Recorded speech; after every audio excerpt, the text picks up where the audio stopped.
Dan from HValley Tools, and today we're going to be talking about everyone's favorite topic, which is safety. Honestly, it really just takes you once. One thing kicks back on you, something like that, where you do take it seriously. And they have a lot of things offered here that really mitigate the risk, and it keeps you safe.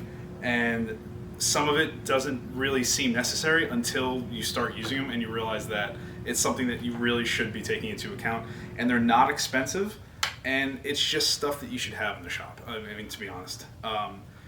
From basic push blocks, and I mean, this comes in a 5-pack of different types of push blocks and push sticks and all this kind of stuff. So basic one, your basic paddle with the offset handle. A lot of people make these. These are pretty common, but these are very helpful because it has that kind of grippy foam on the bottom, so you're not going to slip. Even if you just sanded a piece and it's kind of slick, you sand it to 220 or 320 or whatever it is, this is still going to be grippy enough to get it and to hold onto it as you're pushing it through a blade or a bit or whatever. You got 2 of these shorter push sticks. They're very, very hard plastic. They have the grippy foam on them as well. What's nice about these is you have a couple different areas for your fingers to rest. It has kind of this relief cut, this circular relief cut in here, so it's very comfortable to hold. It's not just a piece of plywood that you cut into this generic shape.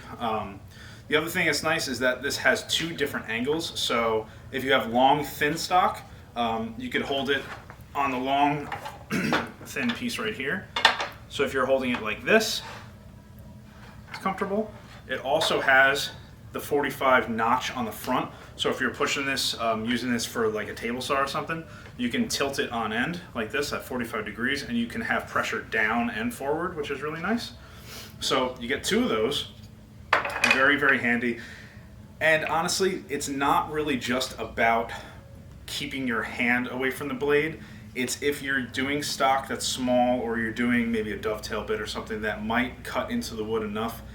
The thing is that these are made out of hard plastic for a reason.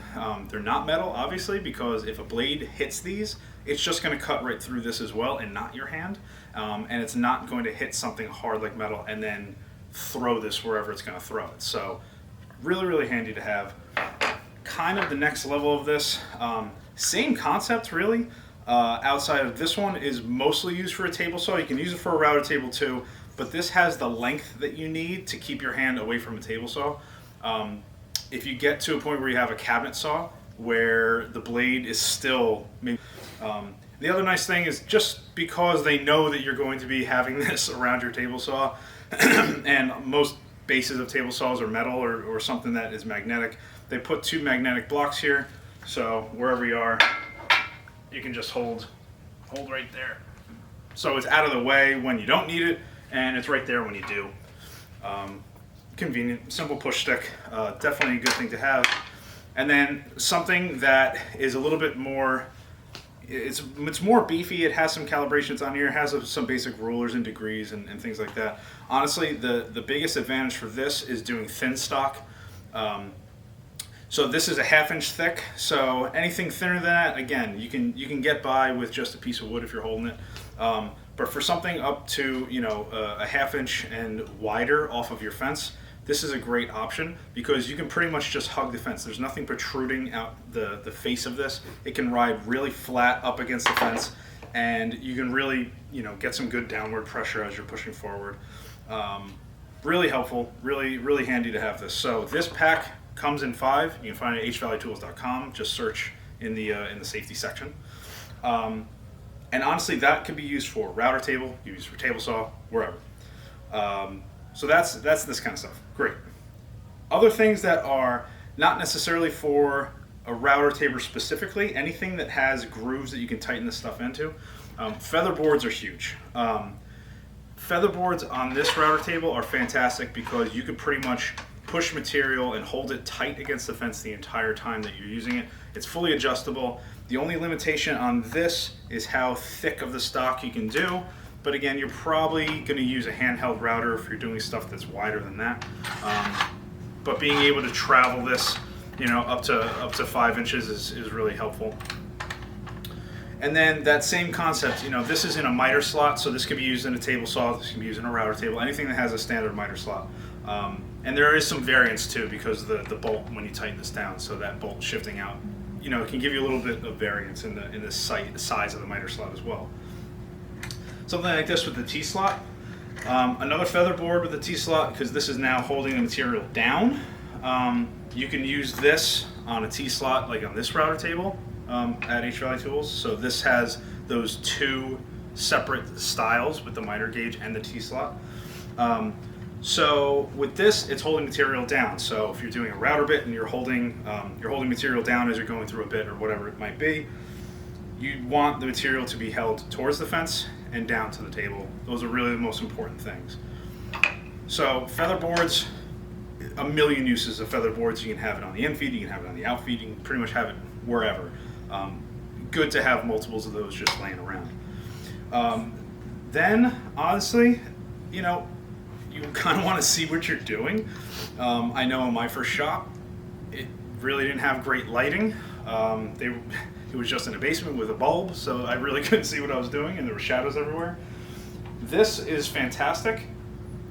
This nice little light here. So that is a huge difference. Now you can see everything you're doing. I love that this is adjustable pretty much in every way, and it stays wherever you put it. What's also nice is that you have different temperatures, you have different brightnesses. That's off, and then you can go blue or yellow, whatever your 3K or 5K or whatever you want. So if you're doing finishing and you want a different, temperature for the light, you can do that. But having this just clamps to any table. It can clamp to your workbench, it can clamp to a table saw, router table, pretty much anything that you can easily clamp up to 2 inches thick. So this is great. This nice little light, also available on the website. And honestly, when you're not using it, you just kind of get it out of the way. So fantastic. So being able to see what you're doing, also very important. So brings me to one of the premier products that we're selling now, which are these roller guides for the router table. This is fantastic. So I'll show you how this works. Take this guy out.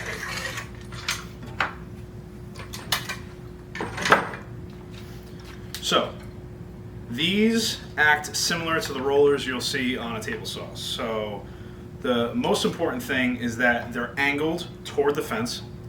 So if you take some stock and you're rolling through here, this, as you're rolling it, let's tighten that down. As you're rolling this is going to push it towards the fence this way. So these are not parallel with the fence. These are actually angled a little bit this way. So it's pushing it this way towards the fence at an angle so that you can't float that away from the fence and then pretty much screw up your cut, especially if you're going through a router bit. You want that to be straight through the bit. So you don't really want that floating around or getting out of the way. The biggest thing about these are that these are fully anti-kickback. So these rollers only roll one way. So if you notice on this one over here, these rollers can roll freely this way because that's the path of travel for that wood. They cannot go that way. So in the case of something like this, it's thin stock. It doesn't really matter what operation you're doing on this. But say you had a dovetail bit going through and you're hogging out a decent amount of material on this. There's a lot of pressure on that wood and it wants to vibrate a lot and wants to pick up. And as this bit is spinning, it's going to want to throw it back at you. I mean, that's the whole point of holding it firmly, having push sticks, all that kind of stuff. But on something like this, especially if you're doing small things, jewelry boxes, whatever it might be, if it's smaller stock that you're routing, the push stick only goes so far because you can't push it through this entire router bit when you're using something like this. Nor do you really want to, because that can get scary. What's nice is that that this cannot kick back at you when you have this thing tight. So this is acting as both a feather board holding the material down, it's acting as a feather board holding the material towards the fence, and it's not allowing it to kick back at you. So this This is really kind of a must-have if you're doing small pieces on the router table. They're worth the money. They're really built well. They're, again, it's all the jigs from HValley tools are all heavy-duty aluminum with really comfortable knobs to turn. Everything is just heavy and built well. Definitely highly suggest getting these for a router table.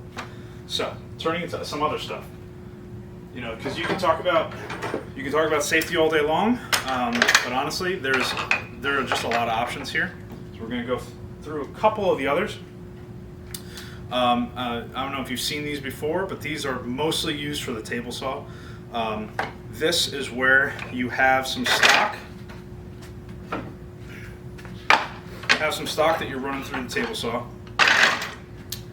and this is an enormous amount of grip on this. So same thing. Even if you have sanded wood and it's slick or whatever, this is really going to be important because this you can hold onto the top of the wood, and then when you release these two side knobs and adjust this, now that is riding on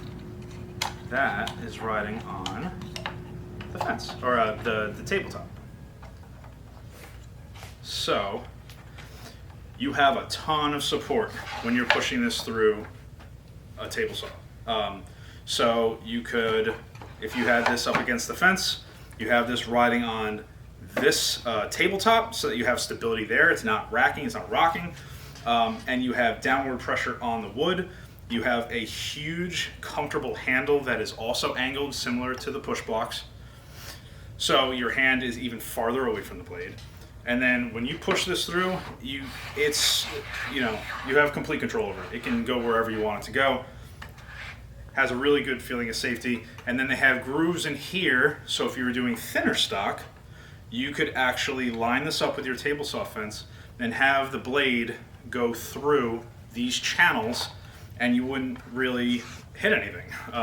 It is actually really convenient for doing thin stock where you need to hold it against the fence, but then there's still that small cutoff on the outfeed that you don't want kicking back as well, especially if you don't have a riving knife. That's huge because that'll then hold the cutoff piece, it'll hold your main piece, and you can travel right over the blade. Super helpful. I always have one of those. We did a video a little while ago on this. This is for, you can use it on the bandsaw, but honestly, I use it mostly for the router. So this is for small pieces and holding small pieces. You can go and check the link below for all the video on this, but this is essentially giving you two comfortable handles with everything secured down where you can put small parts through the bits. Super helpful, especially for small parts. And then a helmet. So, people would not think that you need one of these again until you start getting stuff kicking up into your eyes. Goggles are good. Safety glasses are very important. Even the safety glasses that have kind of the side flaps so that you don't have things getting out from the side and getting back behind the glasses, still getting in your eye. Something like this, it is super lightweight. This weighs nothing. It's really easy to slip on your head, pull it off when you're not using it. You can breathe in this. This is literally just keeping stuff from all the chips from kicking up into your face.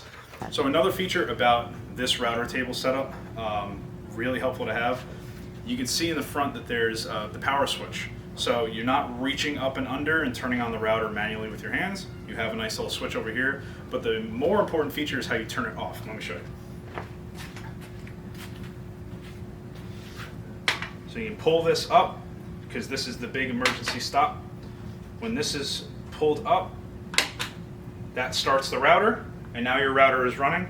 But if you're pushing material through this and you need to turn it off, whether because it's a stop cut or because you start seeing yourself getting in trouble somehow, don't freak out. Just take a pause, take a breath, and then you can just turn it off with your leg. So honestly, all this stuff, it's all worth the money, and it's really not that expensive. Especially things like this. You get 5 different styles of push blocks. Well, 4, and you get 2 of those in a single pack. Feather boards, super helpful in any configuration. These especially, I would highlight these. If you use your router table a lot, this is really necessary for your own safety. And honestly, especially if you're in your shop for long hours, you're in your shop late, this is kind of that extra insurance that you're not going to kick something back and hurt yourself. So all this is available at HValleyTools.com, or come in when we're open and it's all available.